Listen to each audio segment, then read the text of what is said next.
İnsanın iç dünyasında kopan fırtınalar bazen gerçeğin soğuk yüzünden kaçmak için yalanı tercih etmemize neden olur. Ancak bu kaçış aslında daha büyük fırtınalara davetiye çıkarır. Yalan ilk anda bizi rahatlatır gibi görünse de gerçekte ruhumuza ağır bir yük bindirir. Peki bu yükten kurtulmanın yolu nedir? Doğruluğun ve dürüstlüğün yüceliğine sarılmak mı, yoksa yalanların girdabında kaybolmak mı? İşte bu videoda yalan söyleminin ardındaki bilimsel ve dini gerçekleri derinlemesine inceleyeceğiz. Bu davranışın hayatlarımızda nasıl bir tahribata yol açtığını gözler önüne sereceğiz. Yalan söylemenin aslında kaçınılmaz bir son olduğunu, bu sonun ise bizi hiç beklemediğimiz bir noktaya sürüklediğini hep beraber göreceğiz. Hazır mısınız? Çünkü bu yolculuk sizi gerçekle yüzleşmeye çağırıyor.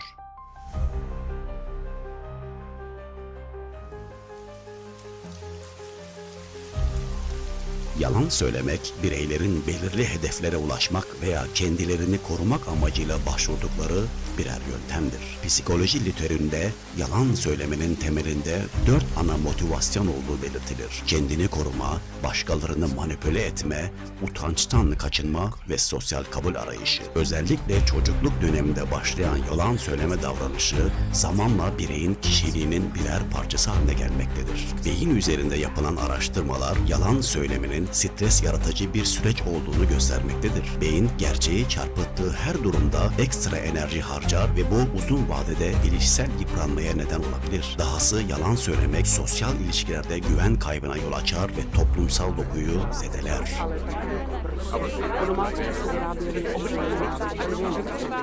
İslam dini yalan söylemeyi büyük günahlardan biri olarak kabul eder. Kur'an-ı Kerim'de yalan iman eksikliği ile ilişkilendirilir ve yalancıların Allah'ın ayetlerine inanmayanlar olduğuna dikkat çeker.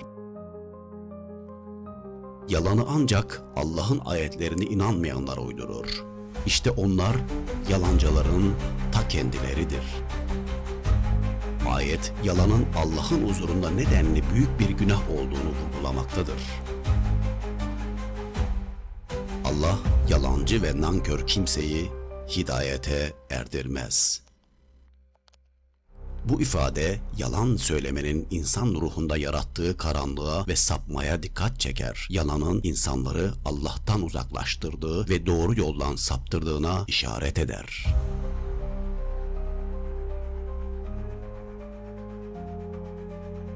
Peygamberimiz Hazreti Muhammed, yalan söylemenin kötülüğüne dair pek çok hadiste bulunmuştur. Münafığın alameti 3'tür. Konuştuğunda yalan söyler, söz verdiğinde sözünde durmaz. Kendisine güvenildiğinde hıyanet eder. Doğruluktan ayrılmayınız. Çünkü doğruluk insanı iyiliğe, iyilik de cennete götürür. Kişi doğru konuşa konuşa Allah nezdinde doğru olarak yazılır. Yalandan sakınınız. Çünkü yalan insanı fücura, fücur da cehenneme götürür. Bu hadis yalanın insanı nasıl felakete sürüklediğini ve kişinin karakterini nasıl zayıflattığını ortaya net bir şekilde koymaktadır.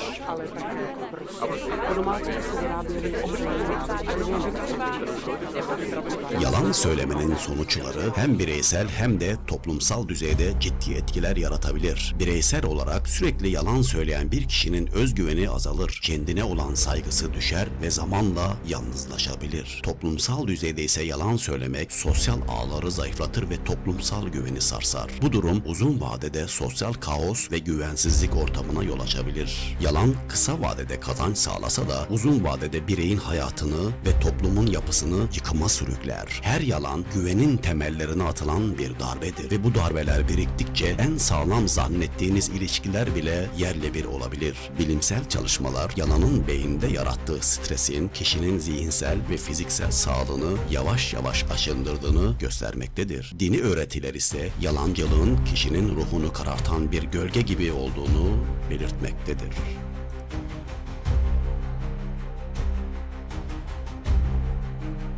Yalan söyleme alışkanlığından kurtulmak, bireyin hem içsel hem de sosyal huzurunu sağlamak adına çok önemlidir. Bilimsel çalışmalar bu alışkanlığın üstesinden gelmek için çeşitli planlar sunmaktadır. Ayrıca dini öğretiler de bu süreçte yol gösterici olabilir. İlk adım bireyin yalan söyleme alışkanlığını kabul etmesi ve bu durumu değiştirme isteğiyle farkındalık geliştirmesidir. Bu aşamada kişinin kendine neden yalan söylüyorum sorusunu sorması ve yalanın arkasındaki motivasyonları anlaması gereklidir. Bu süreç kişinin dürüstlüğe yönelik adımlar atmasını sağlamaktadır. Bilimsel bir çalışma insanların yalan söylemek yerine dürüst olmaya zorlandığında daha iyi hissettiklerini ve uzun vadede daha mutlu olduklarını göstermektedir. Yapılan bir çalışmada kişilerin belirli bir süre boyunca kendilerini yalan söylememeye zorlamalarının genel psikolojik sağlıklarını iyileştirdiği ortaya koyulmuştur. Bu çalışmada katılımcılara 10 hafta boyunca dürüst olmaları talimatı verilmiş ve sonuçlar bu kişilerin yalan söyleyenlere kıyasla daha az strese sahip olduğunu göstermiştir. Bu bulgular dürüst olmanın sadece etik bir erdem olmadığını,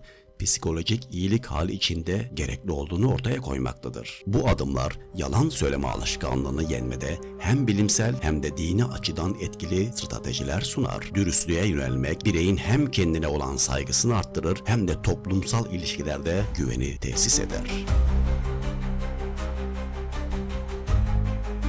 Mevlana eserlerinde ve sözlerinde yalan söylemekle ilgili önemli vurguları bulunmaktadır. Yalan söylemenin insanın ruhunu ve ahlakını bozduğuna dair öğütler vermiştir.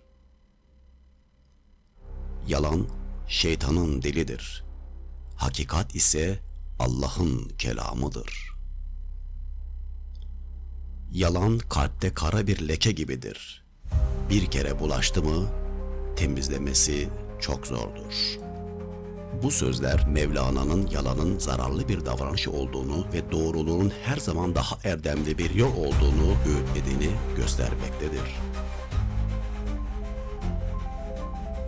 Yalan söylemek, insanın kendisine olan saygısını kaybetmesine yol açar. Kendimize karşı dürüst olmazsak, dünyadaki hiçbir başarı ya da zafer bizi tatmin edemez. Yalanlarımızın altında ezilmek yerine gerçeğin gücüne sarılalım. Unutmayalım, en karanlık gecenin ardında bile güneş doğar. Yalanlar gerçeği sonsuza kadar saklayamaz. Gerçek er ya da geç ortaya çıkacak ve bu ortaya çıkış yalanlarımızın yarattığı bütün yıkımı gözler önüne serecek. Şimdi kendimize soralım. Anlık bir kazanç uğruna geleceğimizi riske atmaya değer mi? Dürüstlük acı verse de insanı yüceltir. Yalan ise ne kadar tatlı olursa olsun sonunda bizi alçaltır.